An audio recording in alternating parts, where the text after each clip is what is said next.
Hello friends, daily routine అయితే నేను warm water తాగిన తర్వాత 10 o'clockకి త్రిఫల్ చూర్ణం తాగుతున్నానని చెప్పాను కదా ప్రీవియస్ వీడియోలో.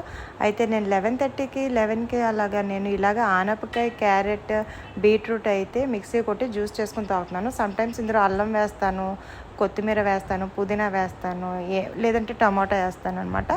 సో ఇలా అయితే జ్యూస్ అయితే ప్రిపేర్ అయిపోయింది. నేను ఈరోజు అయితే కొంచెం పల్చగా చేసుకున్నాను. థిక్గా తాగలేకపోతున్నాం సమ్టైమ్స్, అంటే సమ్మర్ ఇదిగా ఉంది కాబట్టి పల్చగా అయితే మనం 2-3 గ్లాసెస్ కింద అయినా మనం చేసుకుని తాగొచ్చు. థిక్గానే తాగాలని లేదు కాబట్టి సో నేను ఇలా ఫిల్టర్ చేసేసుకున్న జ్యూస్ని అయితే శుభ్రంగా తాగేశాను.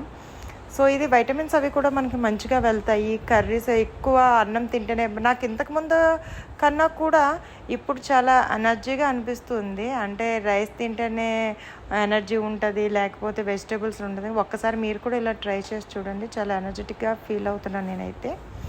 సో మార్నింగ్ సెక్షన్ అంతా కూడా త్రిఫల్ చూర్ణం, హాట్ వాటర్ త్రిఫల్ చూర్ణం, ఇలా క్యారెట్ ఆర్ బీట్రూట్ లేదా బాటిల్ గార్డ్ జ్యూస్తోనే డే అవుతుంది అనమాట. మధ్యాహ్నం నేను మళ్ళీ నా రొటీన్ ఏంటి అనేది నేను ఇంకో బ్లాగ్లో చూపిస్తాను. అంతవరకు సెలవు, నమస్కారం.